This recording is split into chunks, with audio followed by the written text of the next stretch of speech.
Shalom Mishpacha, and welcome to Get Organized God's Way. Are you feeling overwhelmed by clutter, and not just in your space, but in your heart and in your spirit? Well, Get Organized God's Way is here to help guide you through Christ-centered journey to declutter your life from the inside out. Hi, I'm Eileen Koff. And as a certified professional organizer, my ministry is to help you discover how to align your spaces within God's purpose to bring peace to your home and closeness to Him. And this is not about the world's concept of tidying up. No, not at all. It's about transformation from the inside out. And it's about fostering deeper relationships, not only with those that you know within your family, but more importantly, how a organized, peace-filled home draws you so much closer to God and the purposes that He had planned for you for the day. So join me and let's create that sanctuary in your home that reflects God's grace. So today is extremely exciting for me. I have with me a dear professional organizer friend that I have known for several years, and her name is Angie Hyche. And I want to just give you a little bit of background on Angie first before I bring her in, and just tell you that you're in for quite a treat today. Angie is an author.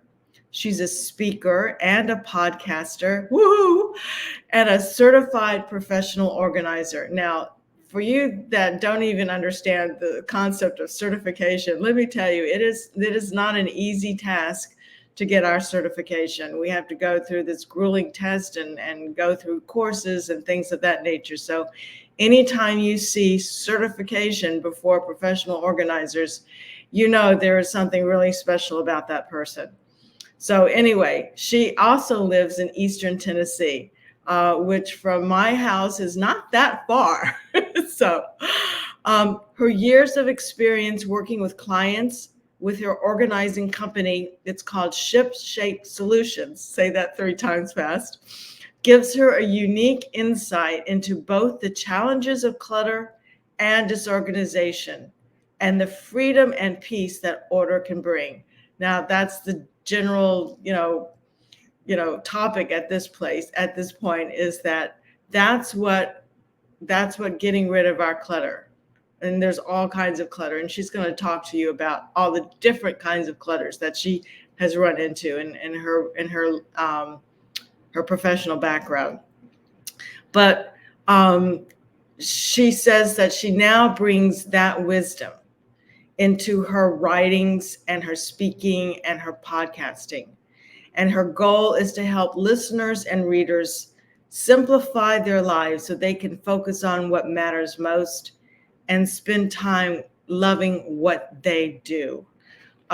So her first book was called Unholy Mess. I love that title. The subtitle is What the Bible Says About Clutter. And that's sort of like, if you've been around for a while, that's sort of my theme. It's not what Eileen says. It's not about what Angie says. It's about, what God says about clutter and how that affects our lives. She says it was self-published on Amazon in December of 2020. Now, remember back in December of 2020? That was a challenging time for all of us. So I'm just particularly so proud of her to be able to get her first book out at that particular time. Angie partnered with an author and a former professional organizer. Her name is Leanna George for a podcast called Uncluttered, Shaping Your Heart and Home for What Matters Most. And that was launched in January of 2023 on YouTube, Apple Podcasts, and a lot of other podcast platforms. Their book of the same title was published in the June Okay, so that's what, a month ago of 2024. Sort of like when my leader's guide came out in June of 2024. So we have a lot to share in common in that respect. And it was done by Shrivings Press. I hope that's pronouncing that correct. Both Unholy Mess and the Uncluttered book and podcasts provide biblical motivation and practical tips for removing clutter of all types in our lives. So that why is it important to remove all those types of clutter from our lives? So that we can concentrate on what matters the most. And I just know that you are going to just be extraordinarily excited to hear what Angie has to say. So I'm going to bring her on now. Welcome, Angie. Thank you, Eileen. Great to be here. Oh, so wonderful to see you. And believe me, it's so great to have someone on the other side of the screen. I love being able to dialogue with other certified professional organizers that really understand that it's not about our stuff and what our stuff has done. And so everyone has their own take, everyone has their own perspective because we're different. God has made us as unique as possible.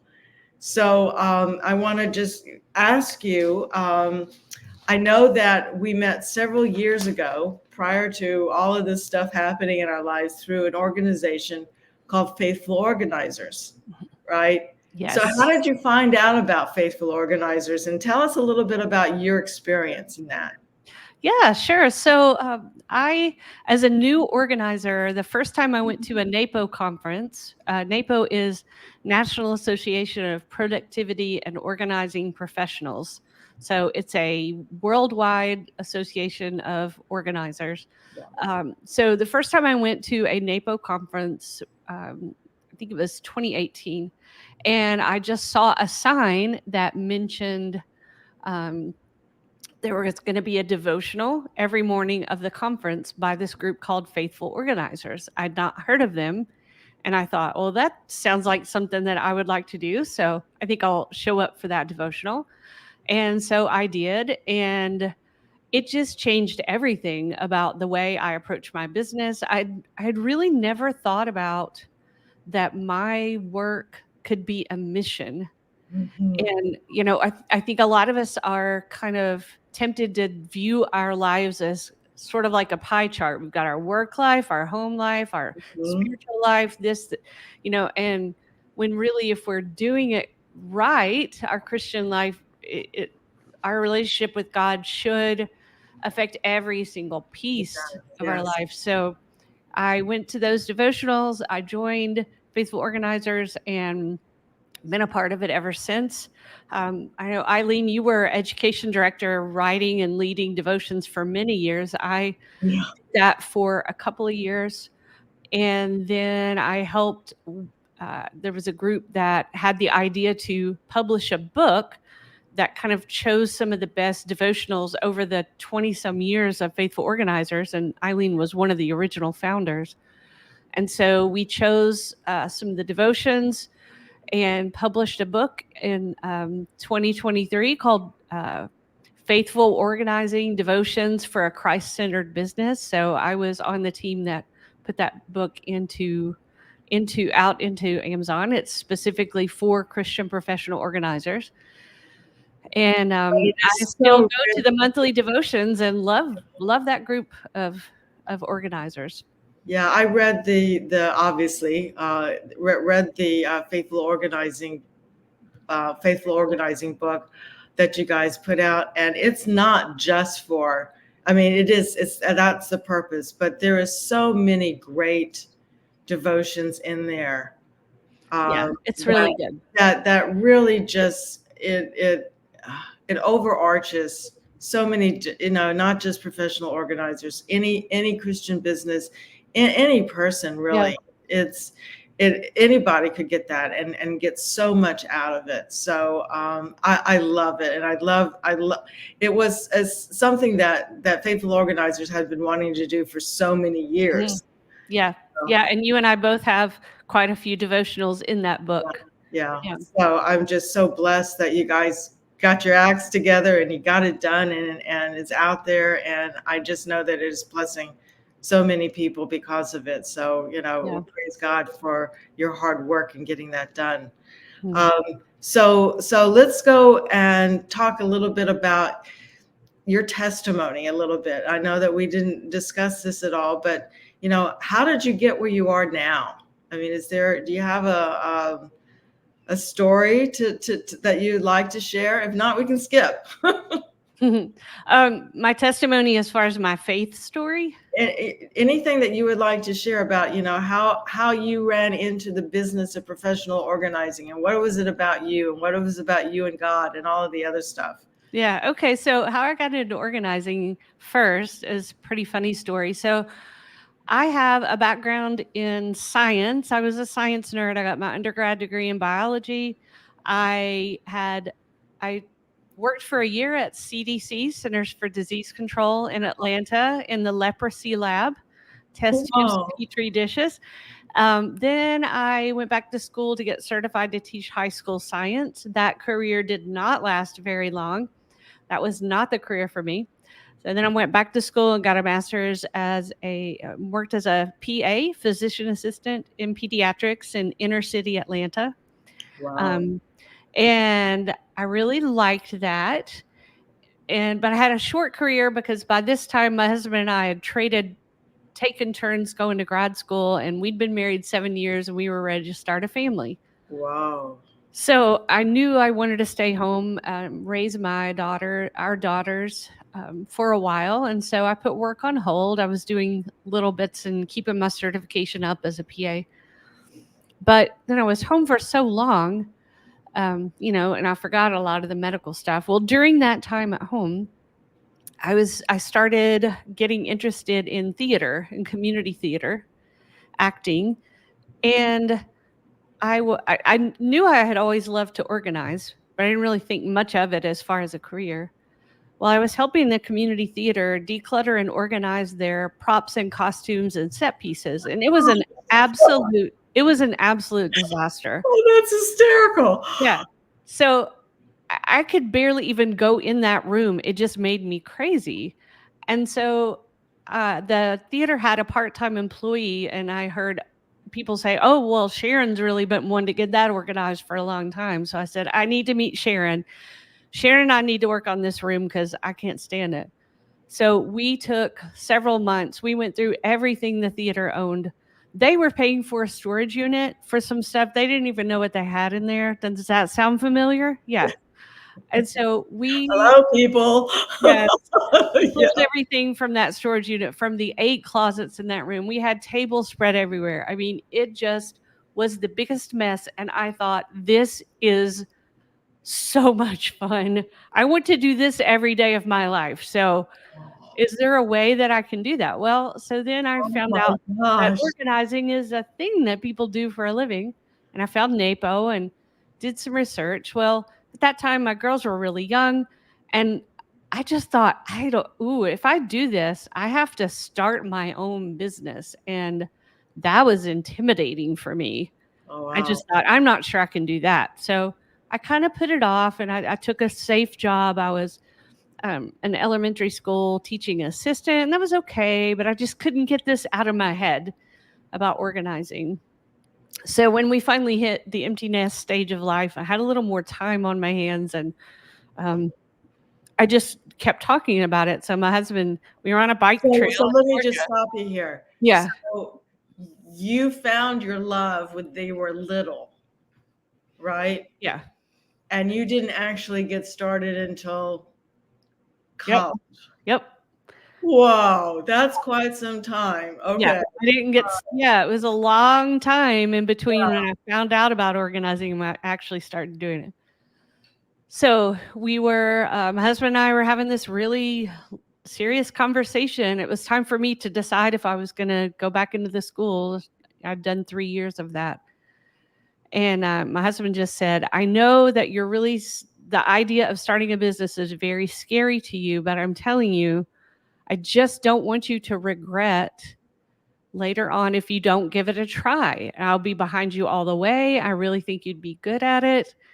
And so I just said, okay, let's just do this thing. It was just a giant leap of faith. So I started training and taking the NAPO classes. I got a mentor, an experienced organizer in the next city over, and I just did it. That was August of 2016. I was petrified. Like, I don't even know what I'm doing. People are going to pay me to do this. I knew I had skills, but terrifying and so fantastic. And it's just been wonderful. And I've transitioned a lot. I've gone from mostly focused on client work to now not even doing client work and just focusing on the speaking and the writing and the podcasting. So that's kind of how I got into the field. It's not uncommon for organizing to be a second or a third profession. No, it's not at all, because people don't even realize what they don't know. Right. And I'm actually, the last couple of times I've gone to conference, I've been really surprised and pleasantly surprised to see a lot of younger people there that are going into the field from the beginning instead of waiting till middle-aged, as a lot of people are. Yeah. So as far as my faith story, I can't remember a time when I wasn't a believer and going to church, and thankfully my family, instilled those values in me, and I always believed. But I think that for a lot of my life, I knew the right answers to all the questions. I knew that, Jesus had come, had died for the sins of the world, but I'd never really made it very personal in my own faith, and to see my own personal sin and what that had done in my life. So I feel like I'm constantly growing and changing, and that's a good thing. That's a good thing. We all are. Yeah. Yeah, and with the business, and since I wrote the book, and both the books and the podcast, they're very centered on the connection with faith, and I love that, because it really does feel even more like a mission now. My primary purpose in all of this is for people to see God more clearly, and to deepen their relationship with Him. And I think there's no better motivation than that. No, it's life. Just on the world's point of view, this has been my experience, how transforming clearing a cluttered space is, right? Mm-hmm. It's just, on the surface, it brings in all of these things, but you specifically talk about there's many different levels of clutter, right? That people experience that do not even have an understanding of what it is they're experiencing. Mm-hmm. And we'll get into the spiritual end of it in a bit, but there are other areas that you specifically are geared towards when you clear people's, when you talk on your podcasts about those other topics. So I want you just, kind of pretend you're doing your podcast and tell us, a little bit about those really high important areas of what clutter does. Yeah. So if you ask 100 people on the street to get a mental image of clutter, probably 99 of them are going to see piles of stuff in their mental image. And piles of stuff, definitely clutter. But it is so much more than the stuff. And there is clutter that is invisible. So I define clutter as anything that distracts us from our priorities. And definitely a cluttered mess of stuff in our homes and our offices is a distraction. And so physical clutter is an issue, but the two other areas, and the ones that I struggle with more, clutter in your schedule. So either events on your calendar or tasks on your to-do list that pull you away from God and from your loved ones that are not aligned with your priorities. So clutter in your schedule. And then the toughest one of all, clutter in your mind. And that can be anything from for me, number one source of my clutter in my mind is my addiction to my phone and all that I've gone through to try to break that addiction. It can also be our minds just, we're trying to hold so many things in our head. We're trying to remember so many things because we don't have good systems to be able to pull that out of our head and put it in a space where we know it'll get done, but we don't have to try to remember it. That's a big source of mental or attention clutter. So physical, schedule, and attention, those are the main areas of clutter that I write about and speak about. So can you give us some, little stories of, maybe one or two things on, how you've been able to, relay those stories to your audiences? You mean in terms of tips for how to handle those clutter? Now that you've given us this great understanding, it's like, okay, now help us, Yeah. So I'll give you my favorite tips. And some of these are in one or both of the books or the podcast. Some are just things I've shared in presentations. Okay. Okay. So as far as physical clutter, the thing that most everybody wants to talk about first, the tip that is my favorite that I give every single time I speak is what I call daily decluttering. And what that means is that you have one container somewhere easy to access in your home. And every time you run across anything, you don't love it and use it. Those are the questions that I ask to determine its color. If I don't love it and use it, absolutely 100%, Yeah. then it might be clutter. Drop it in that container. When the container fills up, take it to donation. Yay. And over and over and over again, my husband and I did a big downsize from our home where we raised our kids to a 1,250 square foot loft. We got rid of 75% of our belongings. It was phenomenal. We still fill up that donation container on a regular basis because we keep bringing things in. That's what we do. If things are not going out, then there's accumulation. So every time you see anything that does not add value to your life, put it in the container. When it fills up, go donate it. So that's my number one tip for physical clutter. So what was the last thing you put in there? Do you remember? Well, I've got something that won't fit in my container that needs to go out the door, and I'll tell you what that is, and I keep bumping into it. So when I was working with clients, I would always I had an organizing bag and tables and this and that, but I also had 2 trash cans because sometimes, like for clothes, I'd put a trash bag and we could just throw it in there and then pull the trash bag. Or sometimes you couldn't even count on having a trash can available. Yes. So I'd always carry around 2 trash cans. Well, I only do organizing for nonprofits now, and they always have a trash can. And so, like, I don't need to keep, this thing is just, I keep kicking it. So that's the next thing that needs to get out the door. But before that, I think I got some new tennis shoes. So there were old tennis shoes. Okay. Some clothing. That was the last things I remember. Yeah, I can relate to those too. Yeah. Yeah. Yeah. Yeah. So, okay. Other tips for physical clutter. Even if all you did was just pay attention to this one principle, the most important principle of organizing, having homes for everything. Yeah. Everything needs a spot where it belongs. As soon as you finish using it, it goes back to its spot. There's so much homeless clutter, things that just like end up in random places because you haven't said, this is where the batteries go, or this is where the keys go, or and then also focusing on daily habits, 3 in particular that really make a difference: laundry, dishes, and a 5-minute pickup. If you just spent 5 minutes a day putting things back where they belong, trash and recycling, and just putting things back in those homes, then you don't end up spending half a day on a Saturday or Sunday putting things back. With the dishes, do them every day. Get them into the cabinets and drawers. Don't use your drainer as a storage unit.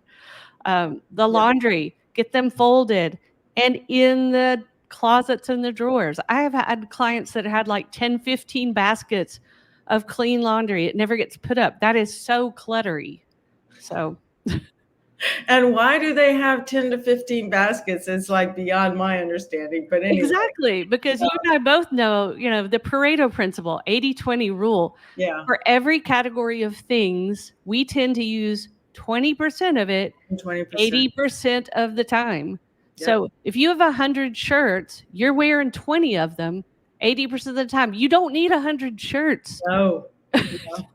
You don't need 3 shelves of coffee mugs. It's crazy. And so when we get really practical in these applications, I always like to talk about what God says about this. Right? Yes. It isn't just about the physical, but it's about how God is looking at how we are taking care of the items that he has blessed us with. And when you say, those donations, I always call it a blessing bin. That's good. Because people are more apt to bless others rather than just donate it to someone. That's a really good perspective shift. Yeah. And when we talk about our stuff, but the thing is, nothing that we have in our homes or our offices, it's not ours. It's all God's. Thank you. Thank you for relaying that, because it is. I talk about the wool coat.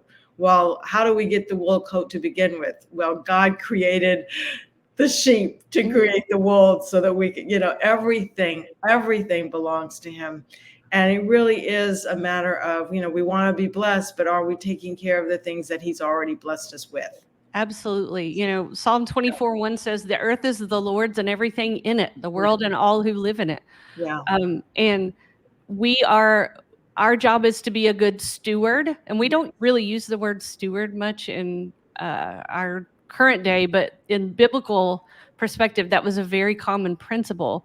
Yes. If you were a steward of something, you were supposed to manage it in a way that the owner did. And that's really what God wants us to do with our stuff and our time and our minds. Right. If you have boxes and boxes and boxes of stuff in your attic that someone could be using and you haven't touched it in 30 years, you are not stewarding it well. If you're, wasting time on things that don't matter, you're not stewarding your time well. Correct. All right. So let me stop you here and say, okay, so you've just opened up Pandora's box. So many people that are listening on this. And hi, Bob. I know Bob's listening.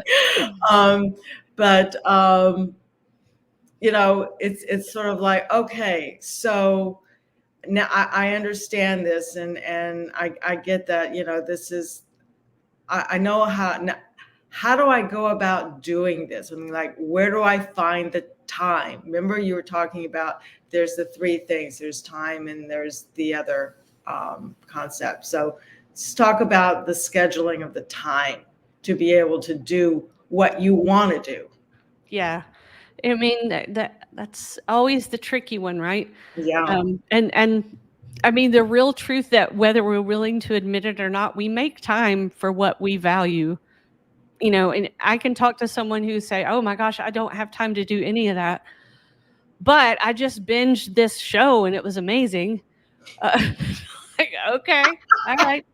Now, I binge shows too. It's okay. It's not wrong to watch a show, but I mean, really, if you've got time to do that, you've got time to spend a few minutes decluttering your stuff. And that tip about daily decluttering, that takes literally almost no time. It doesn't. Drop it in the box, and then it takes you 5 minutes to put it in the car and drop it by or whatever. But I find that when starting with a new client or something, time is so elusive because we live in a digital world. Yeah, we don't even know what 5 minutes is. Mm-hmm. The passage of time is so like what? So like when they want to get something done, like if we were doing a closet or something, what they thought was going to take them all day, it actually only takes them 15 or 20 minutes. Oh yeah. Because they don't have a concept of time and what they can accomplish within that time. Right. And so I always say, just get an analog, what are you, not an analog clock. They don't have those anymore. Just put a stop, a timer on. Yeah. To say, okay, I want to do this bin for X amount of minutes, 5 minutes or 10 minutes or whatever. And people are just, I always find out that they're just amazed at what they can accomplish within such a short period of time. Yep. That they never even considered. And so when your main topics is not only physical topics, but time management, and which is activities, right? Activities and time. And what was the other one? Mental or attention clutter. Yeah. So before we get into the mental one, it's just that the concept of time is so elusive that people need to become better, educated on, what actually does time mean? Can I, prepare this meal in 20 minutes, or is it going to take me an hour? Or, it's the same thing. So when people get excited about, okay, I got this thing that I want to declutter, or I want to, take care of, then it's really important for them to understand that concept of what can and they cannot do within a short period of time. Yeah. So and everyone is different as far as what's going to work for them, what's not going to work. For some people, if you just put it on your calendar and it's blocked out, from 1 to 1:30 every day, I'm going to work on decluttering and organizing. That may be all some people need. Yeah. But for a lot of people like me, that's not going to work. I'm probably going to have some accountability. So it would help me to say, okay, I'm going to talk to a friend, like we both need to do some decluttering. Like, okay, so let's chat, let's text every few days. How's it going? Did you meet your goals today? Or did you, so that would be good for someone who's an obliger. I don't know if you read Gretchen Rubin's 4 Tendencies. I found that really helpful. A lot of it is about knowing yourself. What's going to work for you? Right. Are you the kind of person that it's going to be better for you to block out like a 3-hour chunk of time and pull everything out of your closet? I mean, I love doing that. But for many of us, what's going to be better is just say, I'm just going to say 15 minutes before dinner, whatever, there's lots of different approaches. And I get asked the question a lot, well, what if there's clutter everywhere and you're just so overwhelmed? I don't even know where to start. And I totally get that. That's a great question. And the thing about with any large task, when there's so much to do, it is so common to just say, oh my gosh, I don't even know where to start. And so what do? You don't do anything. That's right. Because you are overwhelmed and you're just paralyzed. I have this a lot. I've got this half day workshop that I need to work on. And I just think, oh gosh, I've never done one this big. Where do I even start? And so then I don't. And then it doesn't get any better, right? So here are my, what I suggest most often when I get this question. I'm overwhelmed. There's clutter everywhere. How do I start? And now we're talking right now physical clutter. Okay. So, but that's also crossing over into the mental clutter as well. Absolutely. They all the categories bleed into each other. Yeah. Like if your schedule is insane, your brain is cluttered. That's right. If your house is cluttered, your brain, I mean, they all, yeah. But as far as where to start with the physical clutter, I think there's several approaches. There's no wrong answer. Sometimes it's just a matter of just pick somewhere, just pick a drawer, do the drawer. And then you go, oh my gosh, that wasn't bad. That was really cool. So let me pick somewhere else, because success breeds success. Yes. I also love, this is a Dana K. White. She has a podcast, A Slob Comes Clean. It's fun. She's got a couple of books. I like her stuff a lot. So she calls this the visibility rule. This is a particularly good if you have clutter everywhere and to the point where you don't feel comfortable having guests in your home. Okay. This is very common. Very common. So visibility rule says, I am going to pretend I am a guest at my own home. So I start at the front door and I come in the entryway. If I have already hit some clutter, let me take care of that right now. Get that spiffed up. Okay. So then the next time I come back, I start at the front door again. If nothing has accumulated since then, I can move on. I'm going to move on to the next most common area that a visitor would go to. That would probably be the living room or the kitchen. All right, let me go to those areas. I'm going to do some decluttering and organizing there. Okay, then the next time, start at the front door, make sure that's okay. Go to the next room. Let's say I did the kitchen. The kitchen's good. All right, now what? I'll probably go to the living room. I'm going to deal with the clutter there. And you slowly make your way into the lesser viewed areas of your home. Oh, So that's another one, visibility rule. Yeah. There was the just start somewhere, pick a place. Another thing is to start with the area of your home that the clutter and disorganization is affecting your daily life the most. Oh, I love that. What is really getting in your way? Yeah. So that is very commonly going to be the kitchen, your bedroom and your bathroom that you're in every morning, every night. In the kitchen, you're in there all day. Start in those areas. Yep.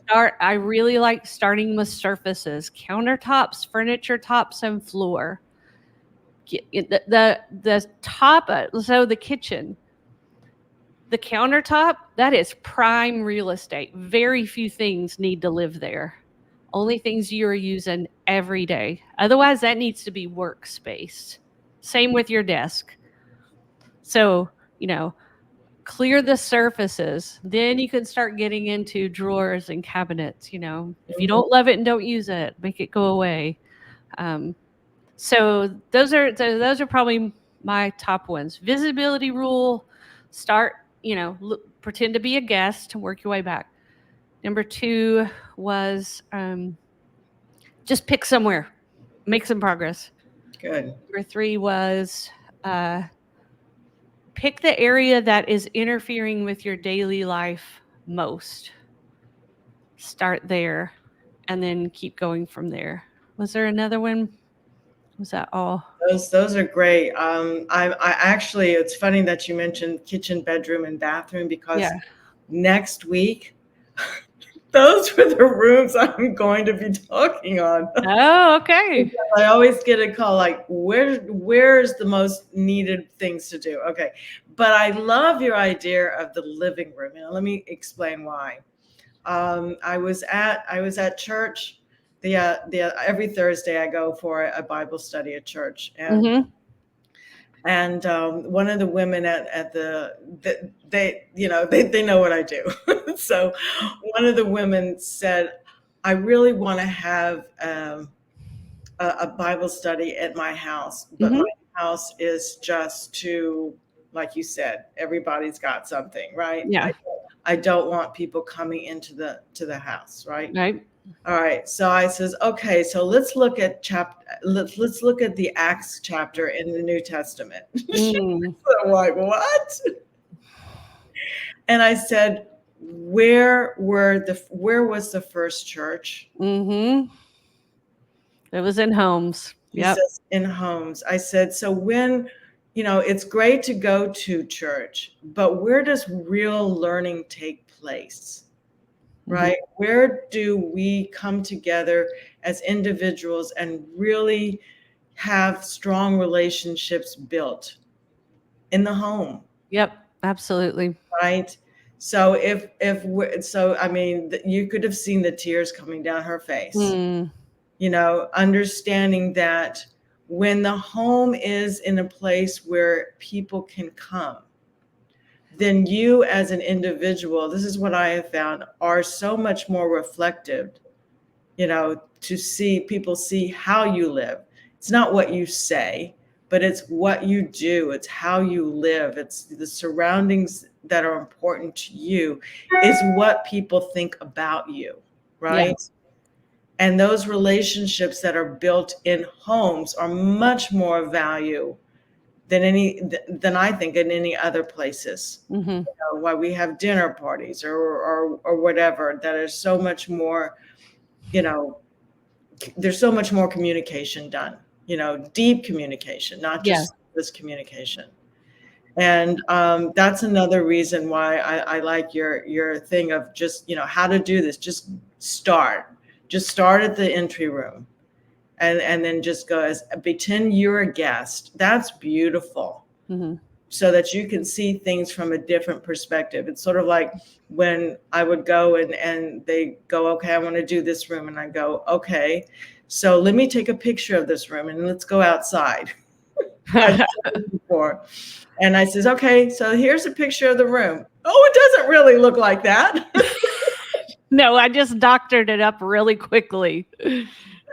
Because people are so used to living in the spaces, they don't see what they don't know. I mean, so that's what I would also suggest, is that if you want to get started and you don't know where to start, take a picture, and then go to get a coffee or go someplace else that's not the room and look at the picture and decide what is real and what is in your brain. Yeah. And I think it's also good to start before you even touch anything or decide an area, to kind of just pull back and say, what's my goal here? Oh, that's great, Angie. If I could, I like the magic wand question. If we could wave a magic wand and my house looked and functioned the way I wanted, what would it look like and how would it function?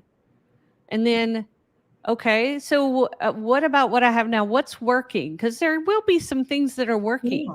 Like you might have a really good routine for before school or bedtime, or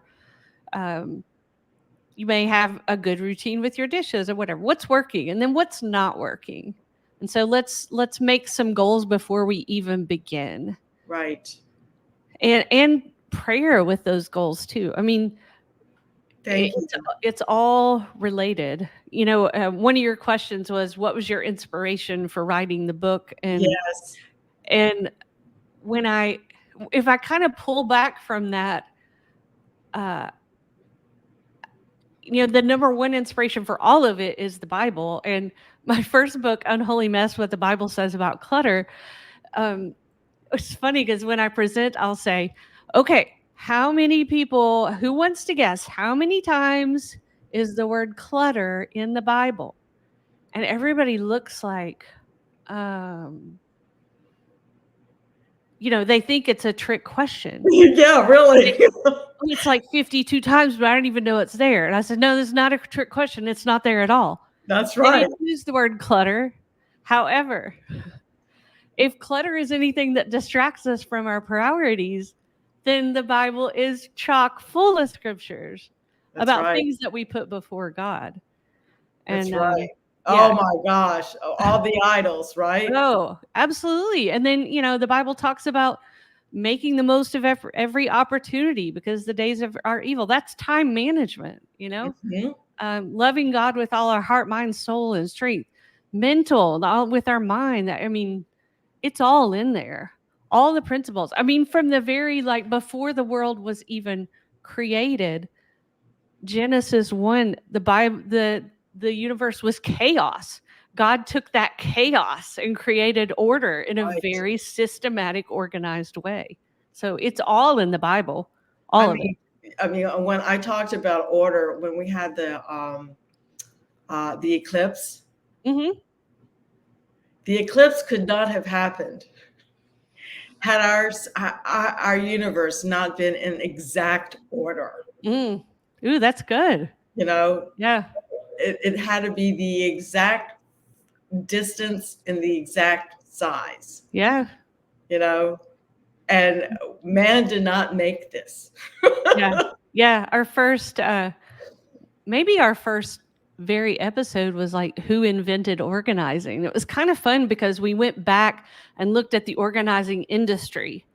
Okay. Its very beginnings and when NAPO started, and people are like Marie Kondo and the home edit and this and that, and then it's like, okay, well, actually, it was God, okay, from day one of creation. Yeah, but you think about all these qualities of God, but you don't necessarily think of him as being a specialist in order, but he is. Well, I in the beginning, which I didn't do today, but I looked in the Bible to see how many times. I didn't even think about how many times clutter was in the Bible. Yeah. Register. But there are actually 179 times that order Oh, wow, that's great. mentioned in the as order, Huh, that's great. ORDER, Yeah, in various ways. But yeah, so order is really, really important in the kingdom of God. yeah, Really, really important. yeah, and you think about all the specifics, from creation to all the specific numbers and lengths of the ark and all that, and the one we tend to quote the most in the industry for Christian organizers is 1 Corinthians 14, maybe 30 something. For God is not a God of disorder, but of peace, Yes, because peace and order go hand in hand. yes. Yeah. That's exactly what happens when people open up a drawer and they see it in order. It's that breath of peace that Oh, comes. yes. Yes. Yes. And the same goes for structuring our mind and structuring our schedule. It Yeah. all brings peace. Okay. So talk a little bit about that if you have a few minutes. The, Yeah, the the mind. the schedule, or I can do both schedule and attention. So, with our schedule, and and really with all of it, I think sometimes it's good to pull back and talk about the why, and I don't do this very often. Um, like, why did we get so cluttered anyway? What is the deal with we bring the stuff in, we bring the events in, we fill all this stuff in. Why do we do this? And I think it's good to realize, I honestly believe that the core problem with all of this is that we are all trying to satisfy something deep in our soul that only God can satisfy. That's right. But we think, well, if I just have this, or if I just, you know, if I had more money, or if I had more better clothes, or if I had a better job, or if I had more time, if I could travel more, just we just bring more and more and more in to try to fill this hole, and only God can fill it. Right. I always say it's the world systems that I start usually going, there's no judgment in any of these broadcasts that I do, right? Because the world in its ways has taught us the exact opposite Absolutely. of what God has said. And so, we're not here to judge you because we know what the world has done. And we've done it too. Yeah. And I we, do it too all the time. I you have know, to keep reminding myself that's not going to make me happy. It's no, just not. no. And it's not just the world, but it's the enemy of this world that's Mhm. constantly berating our brain as well. Yep. So we have to, that's why doing this in a messianic and a Christian perspective, what organizing does is so different. It is so revelatory, you know, which is the opposite of how we've been raised, the Mhm. opposite of what the world teaches us. Every time we turn on the TV set, we're bombarded with it. Every time we look at our phone, we're bombarded with it. Like you were saying, the addiction of the phone and things of that nature. Mhm. And so I really appreciate your perspective on that this is everyone, so there's no judgment here. It's Yeah. that we have to begin looking at it from his perspective, Yeah. God's perspective, which is something that is not easily done isolated, right? Mhm. We need to get into a group. We need to have, people bring, these studies, these podcasts or whatever in groups so that they can sit around and talk about it and really have an impact on each other's lives. That's how I look at it. Mhm. Yep. It's all a spiritual issue. Everything is spiritual. Doesn't matter what it is. Yeah, don't underestimate the power of our habits. But as far as identifying and eliminating clutter in our schedule, Okay. here's a few of my top tips. Okay. Good. So, I love those. so you really have to be very fine-tuned into what are your goals and what are your priorities. And if you take a very laser, magnifying glass look at your schedule and your to-do list, there are things on there that don't have anything to do with your goals and priorities. They need to go. even if you've been serving on that board for 30 years, but if it's not contributing to your goals and priorities, you need to let it go. So be open-minded to consider all of it. If you're bad at saying no, a lot of us are like that. We want to help out, we don't want anybody to be in a lurch. And so we say yes to a lot of things, not realizing that every time we say yes to something, we're probably saying no to something else. That's right. And the thing we're saying no to is probably more important than what we just said yes to. So it could be that you need to get a no mentor. You need someone who knows you well enough, knows what you're passionate about, what your schedule is like, and just be able to say, okay, I was presented this opportunity. I'm considering it. What do you think? And they should be able to say, okay, well, that's very aligned with your goals and priorities. However, look at your schedule right now. I don't see how you're going to work that in unless you let something else go. Or they may say, you know what, that is exactly in line with what you are best at and passionate about. I think we need to make this work, but we might need to rearrange some other things or drop some things. You need someone else who can be objective about it. So get a no mentor if you don't have one. Oh, I love that. Get one. And then this is my favorite time management tip. I love this. This is Laura Vanderkam, Vanderkaam. She's a time management expert. So often we get into trouble when someone asks us to do something, and let's say it's 3 months away, and we look at our calendar 3 months from now, and we don't have anything on there. So yeah, sure, that should work, no problem. Well, it's like we forget that when a couple of months, things are going to start filling up again, and we're going to say, oh my gosh, why did I say yes to that? And so her advice is when someone presents an opportunity to you, even if it's far away from now and your schedule is clear at that time, in your mind, pretend that it's tomorrow and tomorrow's calendar is cram-packed. If your automatic reaction is oh my gosh, this is so perfect. Oh, my schedule's okay. Let's figure out a way because I'm very excited about this. This is exactly the kind of thing I want. If you don't have that much excitement about it, just go ahead and say no, because you're not going to be excited about it in 3 months and your schedule's going to be crazy. I love that. Yeah, it's been really helpful. So, yeah, I think that's also kind of resonates with me and what gets people excited about what their purpose is. Yes, your identity. You were put on earth for a particular thing that only you can do. And when you figure what that is and you do it, and you're doing exactly what God's designed you to do and given you the opportunity to do, oh my goodness, there's no contentment like that. Absolutely not. That's why I you know how it feels to be in the position you're in now versus like when you were teaching or whatever. Yes. Yeah. There's nothing that gives me greater satisfaction, more purpose, more joy, more, I don't know, life. Mm-hmm. I'm so blessed to be here talking to people with you, things like this, because this is it as far as I'm concerned. Bringing order, from disorder is huge. It is what I always tell these people. It's the most transformative thing that will ever happen in your life, ever. No doubt. Yeah.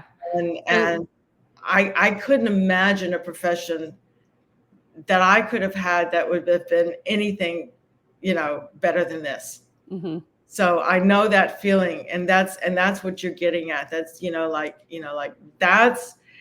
that's when you realize the purpose that God had planned for your life. Mm-hmm. Right.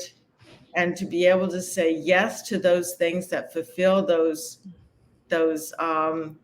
activities is where you should be spending most of your time. Yep. Absolutely. And if you're out there watching and listening and you're thinking, oh, well, that might be true for them, but not me. I don't know. Every single person, God has uniquely designed you for something. So it's your job to find it. And especially if you go to God in prayer saying, God, I know what they're saying. I see this. I see it in your word, but I don't know what mine is. and I really want to glorify you, and I really want to live in that calling, in that identity. Could you show it to me? Because I want to do this for you. I want to live to glorify you. Show me what it is. God would just delight to answer that prayer. If his servant is willing to do, and you just need direction, pray that. Pray for wisdom to find that. It's a beautiful thing when you do. Thank you. That also reminded me that we didn't start off in prayer because I was so excited. Did we? I am the worst for that. It's mental clutter. Yeah. But yeah, I usually always start off in prayer, and what you just said is in the prayer that I speak, is that I'm here to bring you glory. That's my purpose, is to glorify you.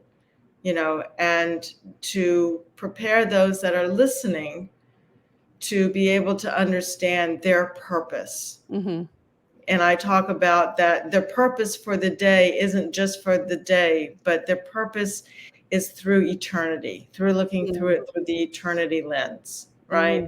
Yeah. And so when you can bless others with the stuff that you have, when you can do the activities that God has planned for you, when like you were saying, all your mental and your time and all the physical stuff, when you can do all of those things that God had, planned for you, then your eternal rewards are so much, will be waiting for you, right? It says, do not store up things on this earth. You need to store up the things that will last for eternity. And people go, what's that? So that's, for just the minute left that we have here, do you have any other short clothing thoughts you could present? Yeah, sure. So Leanna, George, and I that do the podcast and wrote the book together, we always end every episode with an uncluttered life is an abundant life. And it's kind of counterintuitive, really, because in our culture, we associate abundance with a lot. The more I have, the more abundant. But that's just not true. And so many things in God's economy are opposite of the world's. He says those who are the last shall be first. It's a lot of opposites in Scripture. Well, so the reason I think an uncluttered life is an abundant life is because if you have gotten everything out of the way that is not important, that's a distraction, you are freed up to really focus your time and your efforts on what matters. Yes, you are. That is abundance right there. Thank you so much, Angie, for the time that we spent. We'll have to do this again. God bless you. And if anyone has any questions they would like to ask, don't hesitate to reach out to me at eileenkaufministries.com. God bless you. Bye-bye. Thank you.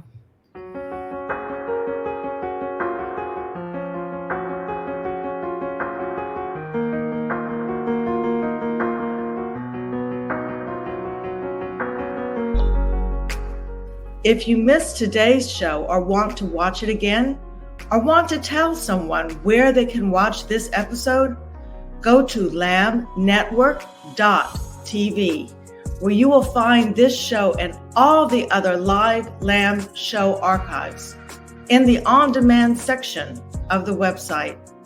Thank you for watching, and don't forget to tell someone about the Messianic Lamb Network.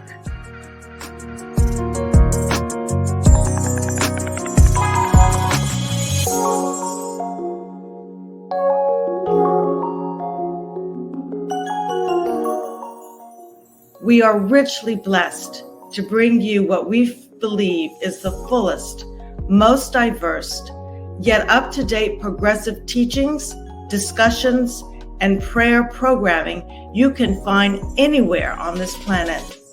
Be sure to take the tour of the lambnetwork.tv website. I'm Eileen Koff, thanking you for joining us on the Messianic Lamb Video Network.